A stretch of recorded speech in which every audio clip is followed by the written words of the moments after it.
Bonjour, chers parents. Je me présente, Sophie Massé. Je suis psychoéducatrice au Centre de services scolaires du Pays des Bleuets à Saint-Félicien. Je suis là aujourd'hui pour vous expliquer un peu l'outil qu'on va vous présenter. Alors, je vais commencer par regarder l'image qui est plus vers le haut. Là. Vous voyez les trois petits cerveaux. Alors, c'est pour expliquer que chez les enfants de 0-5 ans, au niveau de leurs émotions, ils sont principalement capables de gérer une émotion à la fois, que ce soit la colère, la joie ou la peine. Fait que ça prend toute la place dans leur cerveau quand ils sont plus petits et c'est tout à fait normal. Alors, après ça, en vieillissant, vers nos 6-12 ans, alors là, ils sont capables de gérer deux émotions en même temps dans leur cerveau. Mais vers 5-7 ans, je vous donne un exemple, un enfant qui va vivre une frustration en jouant peut-être avec son frère ou sa sœur, il va ressentir une colère. Mais en même temps, vers 5-7 ans, son cerveau il est capable d'avoir une autre émotion en même temps. Fait qu'il va venir les mélanger dans son cerveau. Il va être capable de se dire, moi, mon frère, je l'aime, j'ai de l'affection pour lui. Même si je suis fâchée, je ne lui lancerai pas mon jouet pour lui faire mal. Alors ça, on commence à être capable de faire ça vers 5-7 ans. Nos enfants plus fragiles, que c'est un petit peu plus difficile, ça peut aller un petit peu plus tard, mais c'est tout à fait normal dans leur développement. Après ça, nos adolescents, alors vers 13 ans là, en montant, alors sont capables de gérer plusieurs émotions en même temps, que ce soit des émotions au niveau de la colère, de la joie, de l'anxiété, de la honte. Alors, c'est comme ça que ça fonctionne au niveau du cerveau. Fait que c'est important de savoir qu'il y a des différences là, en fonction du développement de notre enfant. Puis je tiens à vous rappeler que c'est toujours important d'être le détective. Hein? Vous êtes les experts de vos enfants. Essayez de trouver sous l'émotion quel besoin notre enfant veut exprimer. C'est très important parce que derrière des difficultés de comportement, il y a toujours des émotions et c'est davantage en essayant de comprendre les émotions qu'on va être capable d'avoir du pouvoir pour travailler sur les comportements de nos enfants. Maintenant, je vais vous parler davantage du rôle du parent dans la gestion des émotions. Alors, on a fait ça, vous allez voir sur l'outil, là, c'est comme en palier en fonction des âges. Alors, le 0-5 ans, ça va être important quand votre enfant va vivre une frustration, que ce soit comme par exemple, on lui refuse une deuxième collation ou un dessert. Alors, premièrement, ça va être de reconnaître l'émotion de votre enfant. On peut lui dire « Je comprends que c'est frustrant » ou « Je comprends ta colère, que tu avais vraiment le goût de manger un autre dessert, mais là, étant donné que le souper arrive, ça va être pas possible. » Après ça, l'enfant peut réagir, c'est surtout en 0-5 ans, hein, c'est nos petits-enfants qui vont réagir assez intensément, là. Donc, on le réconforte, on regarde qu'est-ce qui lui fait du bien, on est avec lui, on l'accompagne. 0-5 ans, c'est important de demeurer avec notre enfant, là, quand l'enfant vit son émotion, là, que ce soit des fois par des pleurs ou des cris. C'est important d'être avec lui, de lui nommer qu'on va être avec lui pour passer à travers là, un peu cette tempête-là d'émotions.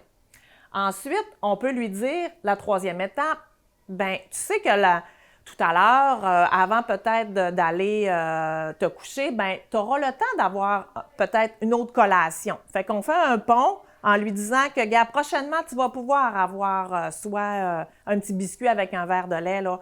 Fait que c'est un peu ça pour nos 0-5 ans. Ensuite, nos 6-12 ans. Alors, on reprend les 3 premières étapes que je vous ai énumérées tout à l'heure, mais là, avec cette catégorie d'enfants, sont plus âgés, on ajoute la 4e étape qui est davantage de laisser à l'enfant vivre ses émotions. Alors, on n'essaie pas de lui dire d'arrêter de vivre sa frustration ou sa colère. On le laisse vivre qu'est-ce qu'il y a à vivre, puis c'est important, c'est comme ça que l'enfant va développer aussi, puis il va être capable de mieux les gérer. Maintenant, avec nos 13 ans et plus, alors on répète les mêmes étapes, la 1, la 2, la 3 et la 4, mais là, on va ajouter la 5e étape, parce qu'étant donné qu'ils sont plus âgés, ils sont capables un petit peu d'aller réfléchir, de faire un peu d'introspection, hein, d'aller réfléchir sur la situation et d'essayer de comprendre. Fait qu'on va pouvoir poser à nos adolescents, tu Tu sais, ton émotion que tu viens de vivre, ben, qu'est-ce qu'elle veut dire? Tu sais, qu'est-ce que ça vient te chercher, là? Tu sais, si je te refuse de faire une sortie, mettons, à l'extérieur, là, pour toutes sortes de raisons. Alors, on ajoute la 5e étape.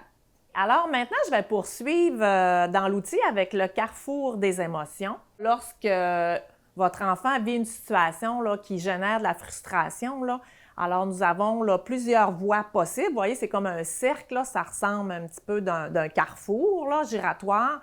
Alors, la première voie qu'un enfant va essayer de tenter quand il vit une frustration, si son parent lui dit un non, alors automatiquement, un enfant va vouloir changer la situation. Alors, c'est la voie du changement.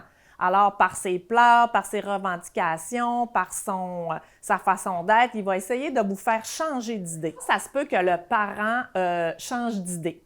C'est possible, mais généralement, on ne veut pas que ce soit toujours là, le parent qui change d'idée là, pour ne pas créer là, des problématiques avec votre enfant. Alors, vous conservez votre position avec un non ferme, mais là, votre enfant, c'est ça. Soit qu'il va tenter, vous conservez votre façon de faire en lui disant que la réponse est toujours non. Alors, notre deuxième voie que l'enfant peut prendre, alors c'est la voie de l'adaptation. C'est ce qu'on espère que nos enfants là, finissent par utiliser le plus souvent possible. Alors, c'est que l'enfant va accepter que la situation ne changera pas, malgré tout ce qu'il a tenté. Et il va avoir parfois certains pleurs ou non, ça peut arriver, mais des fois, les pleurs chez nos enfants, ça nous donne un signe qu'ils acceptent un petit peu que c'est comme ça ne changera pas, je dois m'y faire et j'ai de la peine, alors là, je pleure. Ce qu'il faut se rappeler aussi, c'est si on veut guider notre enfant dans notre deuxième voie, qui est la voie de l'adaptation, eh bien, vous vous référez quand même aux étapes qu'on a parlé là, précédemment là, pour faire vivre l'émotion, accueillir, réconforter là, votre enfant. C'est comme ça qu'il va se rendre vers cette voie-là parce qu'il va sentir qu'il a la capacité de pleurer parce que vous êtes là pour le réconforter. Si votre enfant ne peut pas prendre ni la voie 1 ni la voie 2, il va s'en aller vers la voie numéro 3, qui est la voie de l'agressivité. Alors, sa frustration étant très grande, il va, par ses cris, ses pleurs, sa protestation ou par des gestes là, peut-être physiques, verbales, vous lancer des objets, ça peut arriver, là, c'est normal avec des petits. Bon, ça, c'est la voie de l'agressivité. Bien, comme parents, on essaie aussi de ramener notre enfant dans le carrefour giratoire un peu et de le faire ramener vers la voie de l'adaptation. Puis il y a des pièges, par exemple, qu'il faut faire attention comme parents, parce qu'il y a des fois, il y a des façons, vous allez voir sur l'outil, c'est indiqué, là, on a 4 pièges qui fait que notre enfant ne veut pas aller dans sa vulnérabilité, fait qu'il ne veut pas aller dans l'adaptation. Mais ça se peut que votre enfant, là, vous le retournez dans le carrefour quelques fois avant qu'il en arrive à ses pleurs, à comprendre que là, la situation, il faut qu'il l'accepte. Fait que c'est comme de passer de la colère aux pleurs pour se rendre dans la voie de l'adaptation. Alors, pour terminer, si vous avez besoin de consulter davantage, vous pouvez aller sur le site « Ici, je mise sur moi » pour retrouver tous les outils.